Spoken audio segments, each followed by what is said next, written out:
మాట్లాడేయడం ఒక రాజకీయ నాయకులు స్థితప్రజ్ఞతతో ఆలోచించకపోతే, ఇప్పుడు ఫర్ ఎగ్జాంపుల్ సంక్షేమ పథకాలు దోచి పెడుతున్నాడు, కూర్చోబెడుతున్నాడు, దాన్ని ఏమంటారు,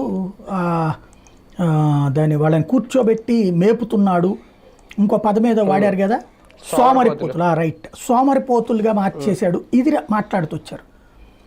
ఇవాళ రోజున అది లేకపోవడం వలన వ్యాపారస్తుల పరిస్థితి ఏంటి?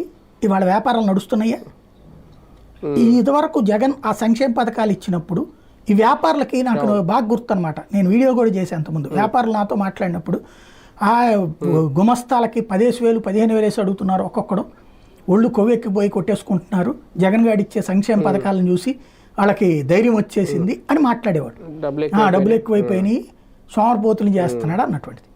రైట్, అంటే వాళ్ళ కొట్లో ఇదివరకు 6,000 7,000 ఇచ్చేది ఇప్పుడు 10,000 అడిగేటప్పటికి వాడి మీద వచ్చిన కోపం జగన్కి వ్యతిరేకత కింద మారింది. గుడ్. ఇవాళ అదే వ్యాపారస్తుడు మళ్ళీ మాట్లాడుతుంటే వ్యాపారాలు ఎక్కడ ఉన్నాయండి? ఇదివరకైతే ఆ డబ్బులు వేసినప్పుడు ఏదో వచ్చుకునేవాడండి.